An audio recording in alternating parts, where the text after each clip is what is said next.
History is always a portal to the glory and destruction of the past, but without all the facts, wouldn't any story produce an incomplete perception? Hence, we're going to look into 10 historical figures that history books may have failed to mention as transgenders. Number 10. Chevalier Dion. Destined to have a mysterious yet inspiring life, Chevalier Dion was a French spy, soldier, and diplomat born in 1728. His career was distinguished by his involvement in the secretive operations of King Louis XV's covert spy network, the Secret du Roi. One of his most notable missions involved infiltrating the Russian court by adopting the guise of a woman, Leah de Beaumont, to serve as a maid of honor to Empress Elizabeth. This mission greatly influenced his gender transformation decision later in life. And in 1777, Dion publicly declared himself a woman. This declaration was part of a negotiated agreement with the French government, which required him to live as a woman in exchange for financial security. And he stuck to this condition, spending the rest of his life dressed as a woman and becoming a celebrated figure in both France and England. Despite living as a woman for the other half of his life, an autopsy conducted after his death in 1810 confirmed that Dion was anatomically male. This revelation did little to diminish his legacy. He had already cemented his place in history as someone who defied societal norms and expectations, leading to the birth of the term eonism to describe those with transgender or gender-fluid traits. Number 9. Albert Cashier. Born Jenny Irene Hodgers in Ireland, Cashier defied gender norms from a young age, living as a man to find work and ultimately serving in the Union Army during the Civil War. And under the name Albert Deji Cashier, he fought bravely in about 40 battles, including significant ones like the Siege of Vicksburg and the Atlanta Campaign. After the war, Cashier continued to live as a man, working various jobs such as a farmhand, janitor, and cemetery worker. He even voted in elections, something that was unheard of for women at the time. However, Cashier's true identity was eventually discovered in 1911 following a car accident. Despite initial efforts to keep this revelation quiet, news of Cashier's birth gender became public in 1913. In the final years of his life, Cashier faced significant challenges, including being forced to wear women's clothing and being institutionalized. Nonetheless, his former comrades and community members defended his legacy, ensuring he was buried with full military honors upon his death. Number 8. Michael Dillon. Initially born under the name Laura Maud in 1915, he later secured his spot in history books as Michael Dillon. How exactly? Well, by being the first transgender man to undergo phalloplasty. This was a complex procedure to medically construct a penis from pre-existing tissue. Dillon began his transition by taking testosterone pills in 1939 under the guidance of Dr. George Foss, who was initially experimenting with the hormone for other medical purposes. This also marked one of the earliest uses of testosterone for gender transition. Over the years, Dillon underwent multiple surgeries performed by Sir Harold Gillies, a renowned plastic surgeon who gained fame for his reconstructive work on soldiers during World War I. And in addition to his medical transition, Dillon made significant contributions to the understanding and acceptance of transgender identities through his writing. His book, Self, A Study in Endocrinology and Ethics, published in 1946, is considered the first book on transgender identity and transition. Dillon's influence extended beyond his own life. He assisted Roberta Cowell, who became the first known British transgender woman to undergo gender reassignment surgery. Dillon's life took a spiritual turn later on. He fled to India to escape the public scrutiny that came with his pioneering role and became a Buddhist monk until his death in 1962. Number 7. Joan of Arc. Joan of Arc, also known as Jeanne d'Arc, was this amazing French crusader during the 100 Years' War who really shook things up in her time. Born into a peasant family, Joan claimed to hear the voices of saints urging her to drive the English out of France and ensure Charles VII was crowned king. She took a vow of celibacy and dressed in men's clothing, which received some extreme criticism at the time.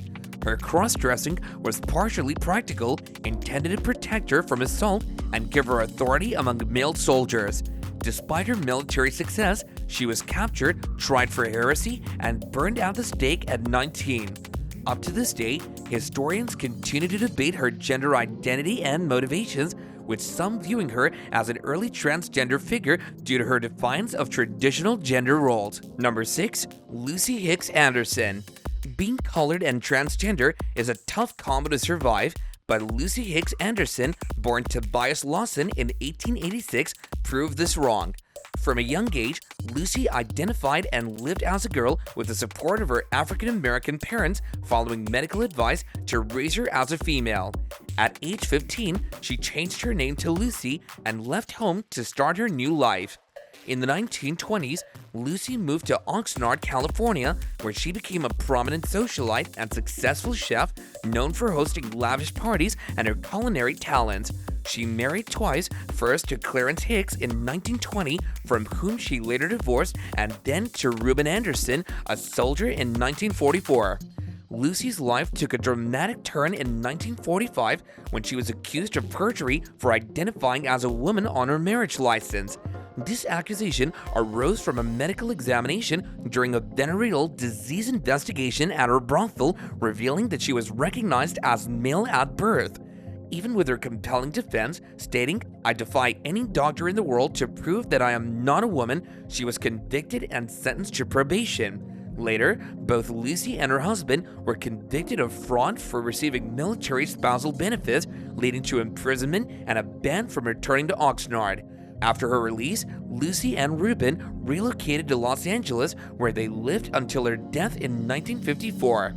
Lucy Hicks Anderson's life and trials make her one of the earliest documented cases of an African-American transgender person. Number 5. Lily Elbe. Now, Lily Elbe's life was about finding and accepting herself. She lived in Denmark in the late 19th century and was a transgender woman who also liked women. Her life changed when she met her future wife Gerda in college. They both became artists in Paris. Lily discovered her true self when she posed in women's clothes for Gerda's paintings. She felt more comfortable and real in these clothes than she ever did in men's clothes. This made her fully accept that she was a woman. Gerda's art, showing beautiful women, became popular in Paris. The surprising thing was that all these women were actually Lily. Their story is about love, art, and above all, being true to yourself. Number 4. Sylvia Rivera. If you've read about the Stonewall riots in 1969, then you might know Sylvia Rivera. She was a key figure in this fight for transgender rights. She was right there with her close friend Marsha P. Johnson. Sylvia didn't just fight for LGBTQ+ rights, she also worked for the rights of African Americans and women. She was very passionate about social justice and spent her life trying to make the world fairer. Sylvia's strength and determination inspired many people to stand up for what they believe in, reminding anyone who comes across her story that one person can, in fact, make a big difference. Number 3. Marsha P. Johnson. For the lively Marsha P. Johnson, a major portion of her life was devoted to earning transgender rights. She fought alongside Sylvia Rivera, as mentioned before. She co-founded the important group Treat Transvestite Action Revolutionaries, or STAR, with Sylvia Rivera. This group fought against unfair treatment and worked for the rights of people who were often ignored, especially after the Stonewall Uprising. Marsha was known for her bright personality and unbending iron will. She had a famous answer for a judge who asked about the P in her name: "Pay it no mind." Pretty bold if you ask us. This became her catchphrase, showing that she didn't let others define her. In 2012, a film called Pay It No Mind was made about Marsha's life and work. Her energy and strength continue to inspire people even today. Number 2. Valerie Arkell-Smith. Born in 1895, Valerie Arkell-Smith's life was full of ups and downs.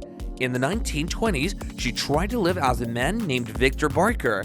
She was also linked to Italy's fascist party.